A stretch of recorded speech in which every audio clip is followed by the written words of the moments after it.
अस्सलाम वालेकुम एवरीवन। इस वक्त हम पढ़ रहे हैं BCom part 2 economic development of Pakistan. और कल मैंने आपको बताया था कि बैलेंस ऑफ ट्रेड क्या होता है और बैलेंस ऑफ पेमेंट क्या होता है। इस वक्त जो बच्चे मेरे साथ हैं,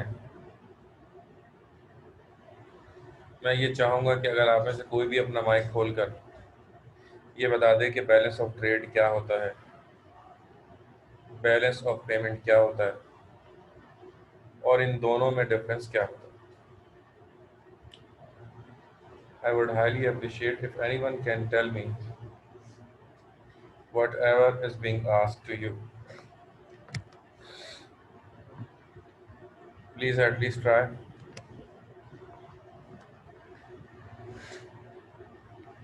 बताने की कम से कम कोशिश जरूर कीजिएगा। सर, जी बोलिए। बैलेंस ऑफ ट्रेड का मतलब ये होता है कि जैसे ना हमारे इंपोर्ट अगर जैसे हमारी इंपोर्ट है वो ज़्यादा होंगी तो हमारी जो इकोनॉमी होगी वो क्रेडिट पर होगी। अगर इंपोर्ट ज़्यादा होगी, अगर जब हमारा एक्सपोर्ट ज़्यादा होगा तो हमारी जो इकोनॉमी है वो डेबिट पर होगी, यानी कि हम पे ज़्यादा कर्जा होगा या हम मतलब नुकसान वाली चीज़ होगी। Okay, very good very good. और कुछ कहना चाहेंगे आप? और बैलेंस ऑफ और बैलेंस ऑफ और बैलेंस ऑफ पेमेंट ये होता है कि जो हमें रिसीव हो रहा होता है या हम जो उनको पे कर रहे होते हैं उसके बीच जो डिफरेंस आता है वो हमारा बैलेंस ऑफ पेमेंट कहलाता है। Very good very good very good very good very good. अच्छा जी, हफ्सा ने बता दिया। और कोई है? अमरीना, आप कुछ कहना चाहें? अरहम, इकरा, अलैना, सहर, सलमान, रिमशा, मरियम, मुश्तबा, कोमल, कोई कोई भी बोलना चाहे इसके अलावा? Anyone? Sir ji. Sir balance of trade में गुड्स इंक्लूड होते हैं और बैलेंस ऑफ पेमेंट में सर्विस इंक्लूड होती है। अच्छा, पक्का?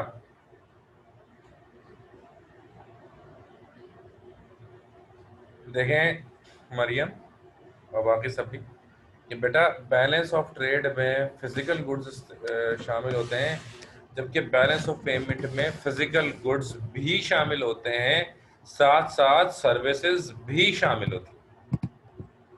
क्लियर?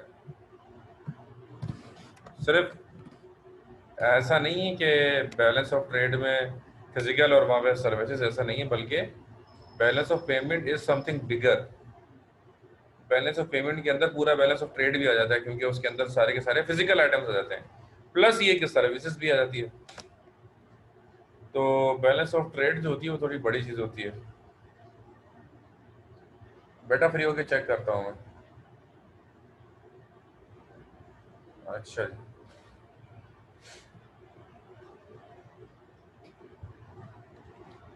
चलो जी शुरू करते हैं।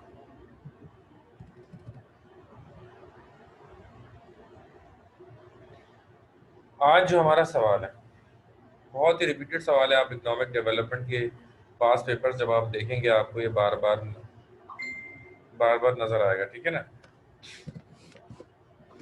क्या? Discuss the causes of unfavourable balance of payment and how it becomes favourable. कि भाई अनफेवरेबल बैलेंस ऑफ पेमेंट के कॉजेस क्या हैं और किस तरीके से ये फेवरेबल हो सकती है।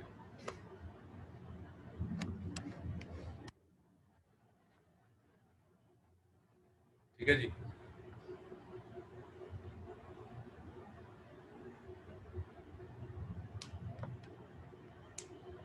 अनफेवरेबल बैलेंस ऑफ पेमेंट के कॉजेस क्या हैं और किस तरीके से क्या हो सकती है, फेवरेबल हो सकती है।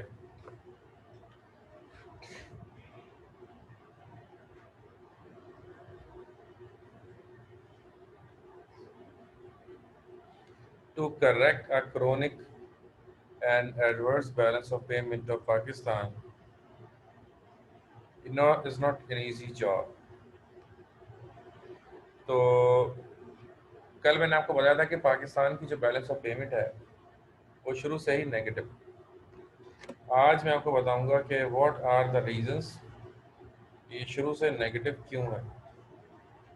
व्हाट आर द रीजन, शुरू से नेगेटिव क्यों?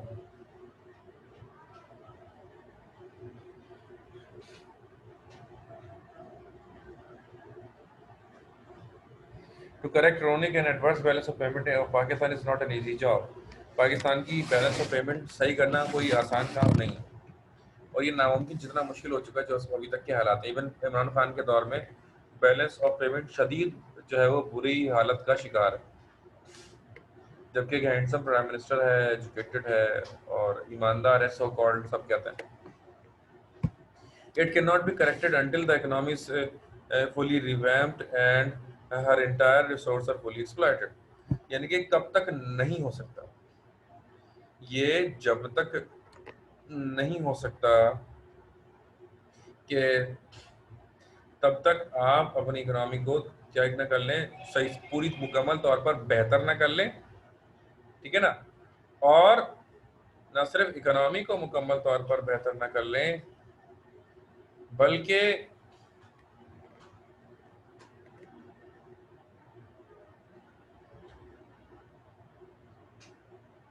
इसके रिसोर्सेज को भी मुकम्मल तौर पर यूटिलाइज ना कर लें। However, it may be controlled to a manageable limit. However, it may be controlled to a manageable limit by these three dynamic steps. हाँ, अलबत्ता अप टू मैनेजेबल लेवल तक, यानी कि बहुत ही बुरी हालत से कुछ बेहतर हालत तक ये चीज़ें आ सकती हैं। कैसे आ सकती हैं? Number 1, export oriented policy should be given top priority. Export oriented policy जो है वो should be given top priority. Export oriented policy को हमें टॉप प्रायोरिटी देनी चाहिए। एक्सपोर्ट ओरिएंटेड पॉलिसी को हम क्या करेंगे जी? टॉप प्रायोरिटी देंगे, ठीक है जी। Import should be confined to essentials items only. और इंपोर्ट्स हमें क्या करनी होगी? इंपोर्ट सिर्फ एसेंशियल्स आइटम्स की तरफ लेकर जानी होगी। एक तरफ हम export oriented policy should be given top priority, यानी कि एक्सपोर्ट्स में हम बहुत ज़्यादा मेहनत करेंगे, उसको बढ़ाने की भरपूर कोशिश करेंगे। एक तरफ हमारी एक्सपोर्ट ज़्यादा होंगी, दूसरे पॉइंट में क्या कह रहा है कि हमारी इंपोर्ट्स भी कम होना बहुत ज़्यादा ज़रूरी है। एक तरफ हमारी एक्सपोर्ट्स बढ़ रही होंगी, दूसरी तरफ हमारी इंपोर्ट्स क्या हो रही होंगी? कम हो रही होंगी। अच्छा, curtailment of invisible import policy should be implemented vigorously। और curtailment जो है वो भी बहुत ज़रूरी है। curtailment of invisible import policy should be implemented vigorously। इसका मतलब ये कि हमारे यहाँ जो import policy वो उसका वाज़ेह होना बहुत ज़रूरी है। जिसका मुंह दिल करता है, जो मुंह उठाता है वो हर चीज़ उसको जो है हर चीज़ इम्पोर्ट कर लेता है। जब हम हर चीज़ इंपोर्ट करते हैं, हर चीज़ इंपोर्ट करने की वजह से हमारे पास मसाइल ही मसाइल पैदा होते जा रहे हैं। हर चीज़ इंपोर्ट करने की वजह से हमारे पास मसाइल का क्या लगता जा रहा है जी? अंबार लगता जा रहा है, ठीक है जी।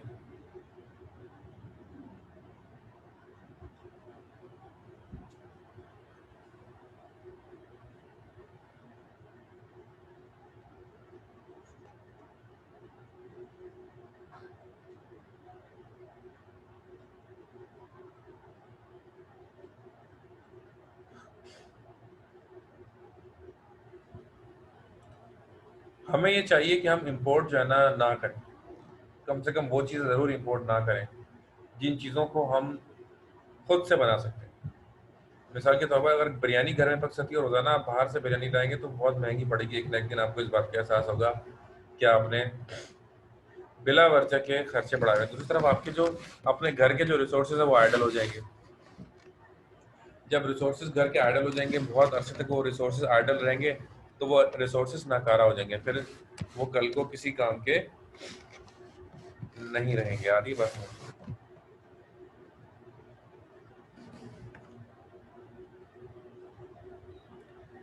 अब इसमें क्या बताया गया? The above 3 methods are being explained briefly. अब ये तीनों मेथड किस तरीके से हो सकते हैं? और सबसे पहला क्या है? Adoption of export oriented led policy. सबसे पहले अडॉप्शन हमें करनी होगी एक एक्सपोर्ट ओरिएंटेड लेड पॉलिसी की।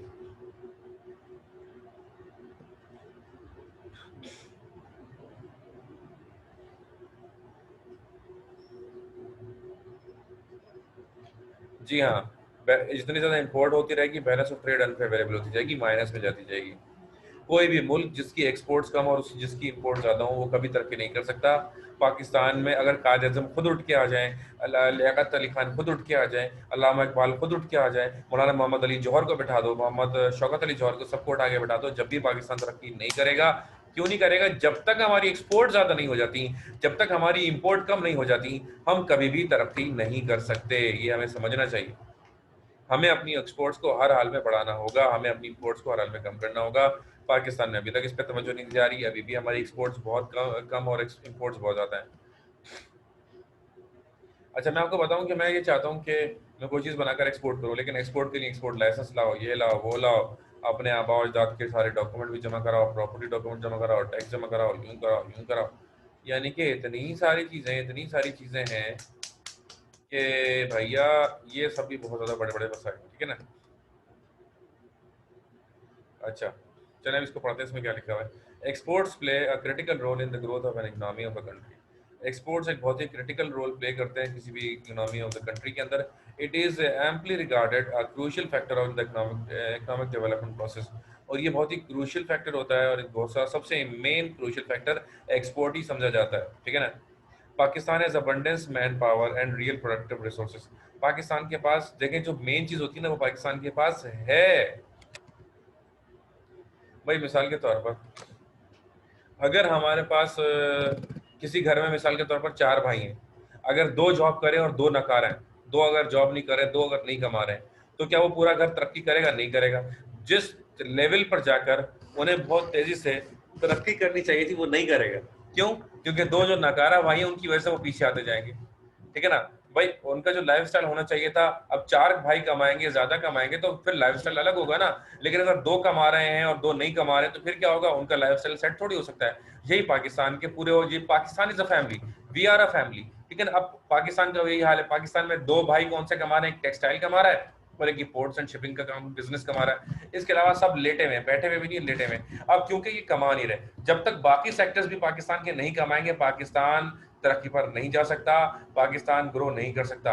यानी कि बाकी तमाम सेक्टर्स को समझने की ज़रूरत है, इस बात को समझने की ज़रूरत है, मेहनत करने की ज़रूरत है हमें कमाने के लिए, क्योंकि जब हम कमाएंगे तो हमारी इज्जत भी होगी। अभी तो ऐसा होता है, जब इंसान पैसे नहीं कमा रहा होता, सामने वाले को बोला अस्सलाम वालेकुम, सामने से जवाब ही नहीं आता, वालेकुम सलाम तक कहने की जहमत नहीं करते जब आपकी जेब में पैसे नहीं होते। लेकिन जब आपकी जेब में पैसे आ जाए तो आप लोग बोलते हैं अस्सलाम वालेकुम, वो दूर से ही बोलेगा ये मेरी चाची के फुप्पे के ताएगा, फला का मेरा रिश्तेदार है, मेरा कजन है, ठीक है जी। इधर दूर का आपका कोई कजन होगा ना, जब आपके पास माल होगा, जब आपके पास कोई ओहदा होगा, वो बोलेगा ये मेरा है, ठीक है जी। और जब आपके पास कुछ भी नहीं होगा, आपका सगा कजन होगा, सगा मामू, सगा चचा, सगा ताया, वो बोलेगा ये तेरा है, मेरा इससे कोई ताल्लुक नहीं। आज हम पाकिस्तान को देखते हैं, पाकिस्तान आज पूरी दुनिया के अंदर आइसोलेशन का शिकार होता जा रहा है, इनफरादियत का शिकार होता जा रहा है, तन्हाई का शिकार होता जा रहा है। उसकी वजह क्या है? उसकी वजह पाकिस्तान की गुर्बत। पाकिस्तान एक ऐसा गरीब जो है वो मेंबर है फैमिली का, जिसे हर बंदा धुतकार रहा है, ठीक है जी। अब हमारा इंडिया से फड्डा हो जाता है। इंडिया ने कश्मीर का जो है वो स्टेटस चेंज कर दिया और उसको अपने अंदर जम कर लिया। इंडिया ने हमारे ऊपर धमकी देता है मीडिया, दुनिया उम्मत मुस्लिमा का नाम आपने सुना है? कोई एक मुसलमान मुल्क, सिर्फ 2 गैरतदार मुल्क हैं दुनिया में, एक ईरान है और एक तुर्की है। ये 2 जो है इनके पास कुछ हो नहीं, उनकी जेबें बिल्कुल खाली हैं, हमारे सामने इनकी मईशत में वो वैल्यू नहीं है। उसके बावजूद पाकिस्तान मईशत में इनसे ज्यादा स्ट्रांग है, दोनों मुल्कों से पाकिस्तान मईशत में ज्यादा स्ट्रांग है, पाकिस्तान आर्मी में इन दोनों से ज्यादा स्ट्रांग है। लेकिन इसके बावजूद दुनिया का कोई मुल्क हमारा साथ नहीं देता, सारे के सारे इंडिया का साथ दे देते हैं, हमारा कोई भी साथ नहीं देता। क्यों? क्योंकि हमारे पास नोट नहीं है, नोटों का सारा गेम होता है, ठीक है जी। तो एक्सपोर्ट्स हम बढ़ाएंगे तो नोट आएंगे, जब नोट आएंगे तो हमारी इज्जत होगी। जब मैंने आपको कल बताया था कि हमारे वजीर आजम पाकिस्तान शाहिद खकान अब्बासी साहब की शर्ट उतरवा ली गई चेकिंग करने के लिए, ठीक है जी।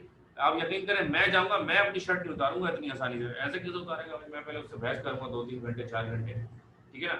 यानी कि तुर्की के एक मामूली से बिजनेसमैन की शर्ट वो नहीं उतरवा सकते और पाकिस्तान के वजीर आजम की शर्ट उतरवा सकते हैं। ये हमारी औकात है। उसकी वजह क्या है? उसकी वजह भी यही है कि हमारी एक्सपोर्ट्स कम है और इंपोर्ट हमारी ज़्यादा है, हमारी आमदनी कम, हमारे खर्चे ज़्यादा है। बस जिस शख्स की भी इनकम कम होगी और अगर उसके खर्चे ज़्यादा होंगे या वो घर वाले उसको खिला रहे हैं, घर वाले उसको पिला रहे हैं, घर वाले उसको पाल रहे हैं, तो कभी भी उसकी इज्जत ज़्यादा नहीं हो सकती। आ रही बात समझ में? तो भाई हमारे साथ क्या, हमें कौन पाल रहा है? पाकिस्तान को IMF पाल रहा है, पाकिस्तान को वर्ल्ड बैंक पाल रहा है, पाकिस्तान को $3 अरब अमेरिका दे रहा है, अब फिर हमें सऊदीया दे रहा है, हमें दुबई दे रहा है, हमें चाइना दे रहा है। अब ये लोग क्या करते हैं? ये लोग बोलते हैं पैसे ले लो, बाकी मोरल सपोर्ट हम कुछ नहीं देंगे, हम इंडिया के खिलाफ बयान नहीं देंगे, पैसे चाहिए तो ले लो। अच्छा, हमने जरा सा शिकायत करी सऊदीया से, उसने फटाफट पैसे निकलवा ली, हमारी अकाउंट से खाली कर दिया। शुक्र है कि हमने दुबई से कुछ शिकायत नहीं की थी, तो दुबई के पैसे भी रखे हैं शायद। पर आगे बढ़ते हैं next point, diversification of exports must be introduced. अब सुने, एक दुकान है, ठीक है ना, एक दुकान में सिर्फ एक ही चीज बेची जा रही है। मिसाल के तौर पर एक दुकान है जिसमें सिर्फ चावल बेचे जा रहे हैं। अब कस्टमर किस चीज का है? चावल का है, एक ही चीज बेची जा रही है ना। उसके मुकाबले में एक दूसरी दुकान है, उसमें चावल भी है, घी भी है, तमाम किस्म की दालें भी हैं, आटा भी है, जनरल आइटम्स भी हैं, डेढ़ों किस्म के। देखिए, एक दुकान है जिसमें सिर्फ एक प्रोडक्ट है, दूसरी दुकान है जिसके अंदर 2000 प्रोडक्ट है। आप बताएं सेल ज्यादा किसकी होगी? डेफिनेटली उसकी सेल ज्यादा होगी जिसके पास आइटम्स भी क्या है, ज्यादा है। क्योंकि आइटम ज्यादा है इसलिए सेल भी ज्यादा होगी। तो यही पाकिस्तान को करने की जरूरत है। पाकिस्तान जो मेन पाकिस्तान के एक्सपोर्ट्स आइटम्स है वो टोटल 8 है। अब 8 यार, 220 मिलियन लोगों का मुल्क, दुनिया का 7वां बड़ा मुल्क, ठीक है जी, वो 8 प्रोडक्ट एक्सपोर्ट करेगा यार, लानत है। मैं तो बोलता हूँ हमारे एक्सपोर्टर्स के ऊपर भी, हमारी गवर्नमेंट के ऊपर भी, कि इस पे तवज्जो क्यों नहीं दे रही है, इसको ये बेहतर क्यों नहीं करते हैं, मेरी समझ से बाहर है। खैर, तो डाइवर्सिफिकेशन बहुत जरूरी है, यानी कि नंबर ऑफ प्रोडक्ट्स को हमें बढ़ाने की जरूरत है। स्पेशली हमें एग्रीकल्चर से तो बाहर आ जाना चाहिए। एग्रीकल्चर एक ऐसा दलदल है जो पाकिस्तान को तरक्की नहीं करने दे रहा है। अच्छा, मैं आपको बताऊं, आज मैंने ना एक वो स्पेन का मैंने देखा। स्पेन में पता है अंगूर जैसे मैं लेने जाऊं, अंगूर तो हम चेक करने में स्कूल में चेक करें अंगूर कैसे हैं, मतलब खरीदने से पहले अंगूर चेक करते हैं, 8 10 12 दाने हम वैसे ही खा के चेक करते हैं, फिर अंगूर लेते हैं, ठीक है ना। ये पाकिस्तान। स्पेन के अंदर जिस तरह वो USB नहीं आती प्लास्टिक के अंदर पैक होकर, या मोबाइल प्लास्टिक के अंदर पैक होकर आता है, 12 अंगूर के दाने, 12 अंगूर के दाने इस तरह के डब्बे में पैक होकर तकरीबन पाकिस्तानी 600 रुपए, यानी एक दाना कितने का हो गया? 50 रुपए का एक दाना अंगूर। स्पेन में इतना महंगा अंगूर है, ठीक है जी। आपको पता है आम, अब हम लोग क्या होता है, हमें जरा सा भी पिलपिला कहीं से मिले आम, हमको वहीं से काट के फेंक देते हैं, हम ये नहीं खाएंगे। इवन मैं आपको बताऊं, मेरे इतने नखरे में गुठली आम की नहीं चूसता, मैं सिर्फ वो मुझे फोक के साथ डिशेस चाहिए वो खाता हूँ, गुठली उठली छिलके वलके मुझे कुछ भी नहीं चाहिए होता, इतने नखरे हमारे। अब आ जाए जरा कनाडा चलते हैं, पाकिस्तानी 20,000 रुपए का 1 किलो आम, यानी कि जितने की मोटरसाइकिल पे हम घूमते हैं, अगर हमने 1 किलो आम ले लिया उसमें से भी गुठली और छिलका हम फेंक देंगे, हम खा गए वो एक वक्त के अंदर। ये देखें, तो पाकिस्तान के पास ये नेमत तो है, बहरहाल एग्रीकल्चर हमारे पास वाकई बहुत बड़ी नेमत है। इवन मैं शायद मैंने आपको बताया, मैं गल्फ कंट्रीज में गया फ्रूट्स, वहां पर एक केला जो आप खरीदेंगे ना, उसमें यहाँ पे 2 दर्जन केले आ जाएंगे, इतना महंगा केला है, एक केला। वहां पता है किस तरह लोग खरीदते हैं? 1 केला दे दो, 2 केले दे दो, इस तरह खरीदते हैं। हम दर्जन, 2 दर्जन, 3 दर्जन। लेकिन हम फिर भी सही कीमत नहीं ले पाते, क्यों? क्योंकि we do not produce quality goods. वहाँ के जो केले होते हैं, वहाँ के जो सेब होते हैं, वहाँ के जो अमरूद होते हैं, उन पर कोई निशान नहीं होता, कोई डॉट नहीं होता, बिल्कुल साफ सुथरे। हमारा दावी होते हैं, उनके ऊपर स्टिकर लगा देते हैं, गुज्जर फ्रूट, राजपूत फ्रूट, इस तरह के स्टिकर बेच बेच के जख्म को छुपा देते हैं फ्रूट्स के, स्टिकर लगा लगा के, और झालरें लगा देते हैं खरबूजे और तरबूज के अंदर, और हम बेचते हैं ऐसा कि जैसे W11 बेच रहे हैं, ऐसे हम फ्रूट्स तैयार करके बेचते हैं। आ रही बात समझ में? तो हमें इसकी क्वालिटी को बेहतर करने की जरूरत है। अगर हम क्वालिटी फ्रूट्स की भी बेहतर करते हैं तो हम इससे ज्यादा कमा सकते हैं। आगे बढ़ते हैं, लेबर को इस्तेमाल करना है, अपने लोगों को इस्तेमाल करना है, जमीन हमारे पास मौजूद, आबादी, हम आबादी तक वैसे करेंगे, जहाँ भी जाओ आबादी है, अस्पताल जाओ आबादी, पार्क जाओ आबादी, स्कूल में काम रखने की जगह नहीं, जहाँ जाओ ट्रैफिक रोड पे जाओ आबादी, यानी कि जहाँ जाओगे लगेगा पूरा कराची खड़ा हुआ। इवन आप मैकेनिक के हम बाइक सही करवाने चले जाओ, वो आपका नंबर आएगा 2 घंटे बाद, चले लड़के लगे होंगे बाइक में सही करवाने। हर जगह डॉक्टर के चले जाओ, चला गया पूरा कराची बीमार हो गया। तो आबादी इतनी ज्यादा है हमारे पास, अब इन लोगों को हमें इस्तेमाल करने की जरूरत है। ये हमारे पास जो लोग हैं, we can use them, easily use कर सकते हैं। हमें लेबर इंटेंसिव इंडस्ट्रीज लगानी चाहिए, एक्सपोर्ट्स को बढ़ाना चाहिए। Industries realising to low capital inputs ratio should be developed. ठीक है जी।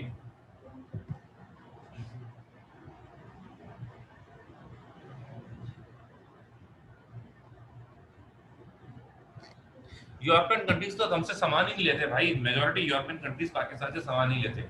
उनको क्या क्या एतराज है? आपको पता है सबसे मशहूर मिर्च जो है पाकिस्तान की वो मलिर की मिर्च है। सबसे तेज मिर्च कहाँ की होती है? मलिर। सबसे बेहतरीन मटर कहाँ की होती है? मलिर की। मलिर का नाम सुना है आपने? कराची की एक बड़ी मशहूर डिस्ट्रिक्ट है जो वहां से सबसे पाकिस्तान का सबसे बड़ा नाला भी वहीं से बहता है। For your prime information. अब सुने, इसके ऊपर सीएनएन ने, बीबीसी ने डॉक्यूमेंट्री बनाई है मलिर की मिर्चों के ऊपर, या मलिर के अंदर जो एग्री गुड्स होते हैं।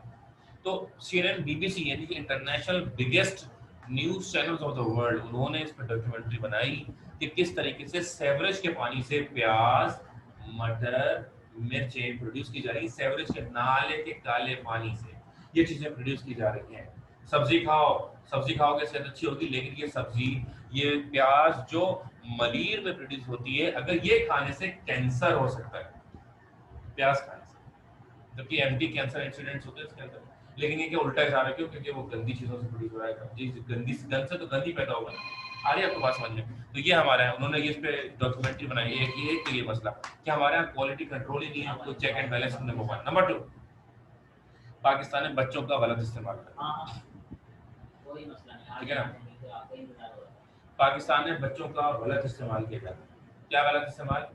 5 साल की उम्र से हमारे बच्चे काम पे चले जाते हैं। आपको पता है ये जो किसान होते हैं इनके यहाँ बच्चे ज्यादा क्यों होते हैं? वो ये बोलते हैं कि यार अगर मैं बच्चा मेरे यहाँ होता है, जैसे ही वो बच्चा या बच्ची जो भी होता है 5 साल का होगा, मुझे फ्री का मजदूर मिलेगा। मैं उसको सिर्फ खाना दूंगा, उसको मारूंगा कूटूंगा भी, काम भी कराऊंगा, फ्री का मजदूर।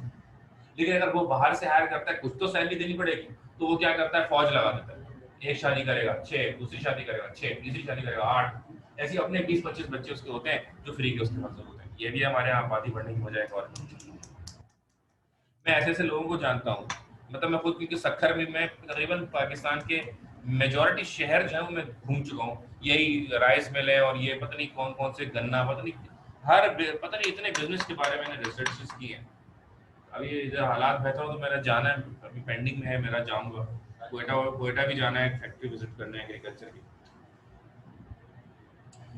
तो मैं आपको बताऊं कि मैंने देखा है कि अक्सर जो है ना किसानों की शादियां ज्यादा होती हैं, 2-3 और बच्चे तो उनको बच्चों के नाम भी याद नहीं होते सारे बच्चों। इवन मैं आपको बताऊँ फिर वो जमींदार बड़े भी होते हैं। कुछ बच्चों को यहाँ भेज दिया, कुछ बच्चे वहाँ पर बिजनेस संभाल रहे हैं। जैसे मेरा एक बॉस है, वो भी इंटीरियर से है, तो उनकी 2 शादी हैं। पहली वाइफ से उनके 11 बच्चे हैं, दूसरी से उनके कोई 9-20 हैं उनके बच्चे, और अभी भी सबसे छोटा बच्चा 1 साल का है। तो खैर किसान जो है वो एक फ्री का मजदूर, ये भी है बात हमारे। तो बच्चों का गलत इस्तेमाल, बच्चों का काम खेलना और पढ़ना होता है, बच्चों का काम मजदूरी करना नहीं होता। इंटरनेशनल लॉ है कि जब तक 14 साल का बच्चा ना हो जाए आप उससे काम करने वाले, लेकिन हमारे यहाँ सब नहीं होता। बच्चे कितने काम करते हुए मिल जाएंगे आपको? कुछ नहीं तो सड़क पे फकीर बना देना। जनूबी पंजाब और इंटीरियर सिंध, यहाँ पे माँ बाप हो ना, ये भी शुरू कर दिया है। ठीक है जी, एक बच्चों की फौज लेकर आ जाते हैं कराची या दीगर बड़े शहरों, लाहौर जैसे, वहाँ चले जाते हैं। इस्लामाबाद में नहीं मिलेंगे आपको, इस्लामाबाद में पुलिस उठा के ले जाती है उनको। ठीक है ना? पूरी फौज लेकर आ जाएंगे और भीख मांगना शुरू कर देंगे। 4, 6, 8, 10 लोगों के आगे बच्चा हाथ फैलाएगा, कोई ना कोई तो जरूर देगा। तो वैसे मुझे किसी ने समझाया बच्चों को आप कुछ खिला दो वहीं बिठा के, लेकिन कभी भी इनको पैसे नहीं देने चाहिए, क्योंकि पैसे इनके फिर वो पूरा एक ना गैंग चल रहा है इनका। वो अल्लाह बेहतर करे।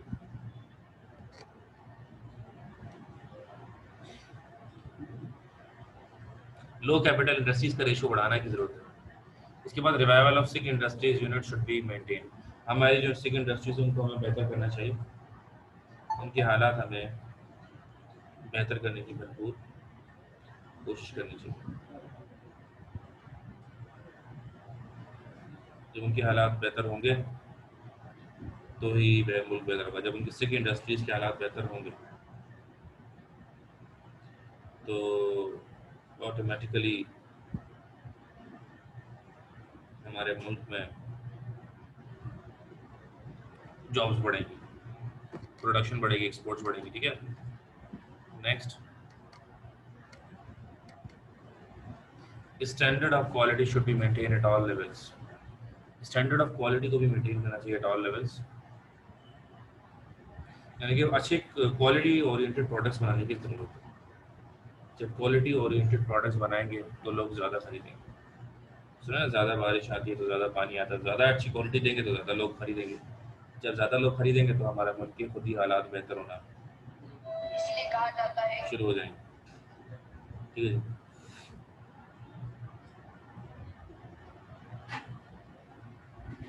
अल्लाह, चलें बस आज यहीं तक, इंशाल्लाह फिर